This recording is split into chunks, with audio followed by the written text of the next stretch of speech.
Kali ini kita akan membahas mengenai emotional intelligence, istilah yang digadang-gadang sebagai bentuk kecerdasan yang lebih penting daripada kecerdasan rasional.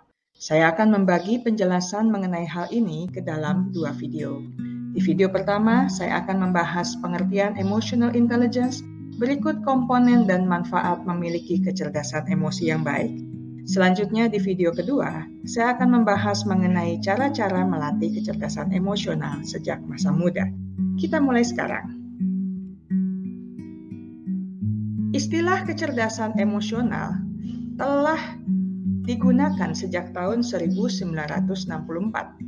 Namun baru pada tahun 1995, melalui buku laris yang ditulis oleh Daniel Goleman, istilah ini muncul ke permukaan dan disebut-sebut banyak orang. Berbagai macam sumber referensi memberi kita penjelasan tentang apa itu kecerdasan emosional dan bagaimana hal itu dapat diukur. Dari pendapat sejumlah pakar, kita dapat mengatakan bahwa kecerdasan emosional mengacu pada kapasitas seseorang untuk mengontrol perasaannya dan mengelola situasi emosi dengan sukses. Orang dengan tingkat kecerdasan emosional yang tinggi tahu apa yang mereka rasakan, apa arti emosi mereka, dan bagaimana emosi ini dapat mempengaruhi orang lain. Apa saja komponen dari kecerdasan emosional? Secara garis besar, kecerdasan emosi terdiri dari 2 unsur utama, keterampilan untuk mengenali dan mengelola emosi sendiri, dan keterampilan untuk mengenali emosi orang lain hingga mengelola relasi dengan mereka. Jika dipilah-pilah lebih detail lagi, komponen kecerdasan emosi terdiri atas 4 ranah, yaitu self-awareness, self-management, social awareness, dan relationship management. Ranah pertama, self-awareness alias kesadaran diri, khususnya kesadaran tentang emosi pribadi. Ranah ini terkait dengan kapasitas untuk menyesuaikan diri dengan perasaan Anda sendiri, merasakan sinyal batin, dan mengenali bagaimana perasaan Anda mempengaruhi Anda dan kinerja Anda. Pemahaman kita tentang sensasi tubuh kita dan emosi kita akan menolong kita untuk memahami diri kita sendiri, orang lain, dan lingkungan kita.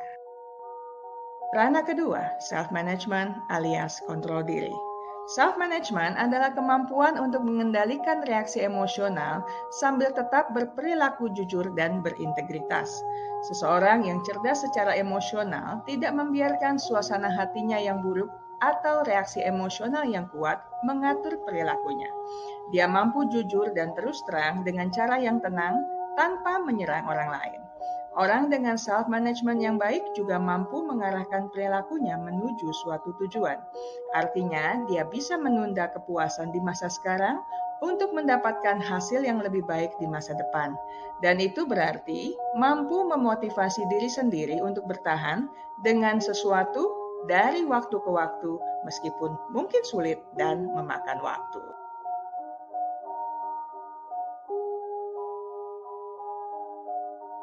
Ranah ketiga, social awareness atau kesadaran sosial. Ranah ini terkait dengan 2 hal, yaitu empati dan perhatian. Empati berarti mampu merasakan apa yang orang lain rasakan dan mengetahui seperti apa emosi mereka dari pengalaman Anda sendiri. Ini tidak berarti Anda setuju dengan orang lain, namun Anda tahu bagaimana perasaan mereka dan dapat berkomunikasi bahwa Anda mengerti dan bahwa Anda peduli. Sedangkan yang dimaksud dengan attention atau perhatian adalah mengetahui bagaimana orang lain bereaksi atau mengantisipasi bagaimana mereka akan bereaksi terhadap apa yang Anda lakukan dan katakan. Jika Anda memiliki kemampuan untuk merasakan bagaimana reaksi orang lain, Anda bisa lebih efektif dalam memilih cara menyampaikan pesan. Ranah keempat, relationship management alias pengelolaan hubungan. Manajemen hubungan mencakup kemampuan untuk berkomunikasi dengan cara yang jelas dan meyakinkan. Menjadi jelas berarti mampu mengatakan apa yang Anda maksud dengan sederhana dan mampu memberikan contoh. Menjadi meyakinkan berarti memahami perasaan orang lain dan emosi apa yang penting dalam proses pengambilan keputusan mereka. Karena mereka memperhatikan respon emosional, Mereka sering dapat memprediksi bagaimana orang lain akan bereaksi dan merencanakannya dengan tepat. Mereka dapat menyesuaikan kata-kata, perilaku nonverbal, dan waktu untuk mendapatkan reaksi terbaik dari orang lain. Mereka seringkali cukup pandai membangun antusiasme dan menenangkan konflik antar pribadi. Pertanyaannya sekarang, apa manfaat memiliki kecerdasan emosional yang baik? Menurut temuan beberapa penelitian, kecerdasan emosional memiliki korelasi positif dengan kesehatan mental. Di tempat kerja, individu dengan kecerdasan emosi yang baik juga lebih mampu menunjukkan prestasi kerja dan lebih efektif menjalankan tugas kepemimpinan. Mereka akan lebih mampu bekerja dalam kelompok dan lebih terampil dalam menyikapi perubahan. Mereka juga lebih toleran terhadap rasa frustrasi, lebih sanggup menanggulangi konflik dan menyikapi kritik tajam dan pedas dari rekan kerja, bawahan, atau atasan mereka. Di dalam keluarga, mereka dengan kecerdasan emosi yang baik akan memilih untuk lebih banyak mendengarkan daripada berkomentar negatif, mengkritik, atau membandingkan, sehingga dapat mencapai kesepakatan baik antara orang tua anak maupun antara suami istri. Mereka juga akan lebih banyak memuji dan memberikan dukungan ketimbang menghakimi, merendahkan, atau mencela anggota keluarga lainnya. Orang tua dengan kecerdasan emosional yang baik akan lebih mampu mereduksi stres dan menciptakan suasana hangat di dalam rumah.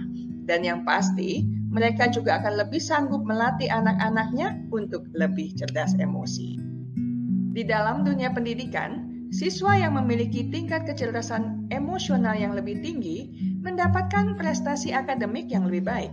Siswa terlatih menganalisis situasi dengan lebih baik sehingga dapat berinteraksi dengan orang lain dengan lebih baik dan mengelola emosi mereka ketika menghadapi tantangan belajar.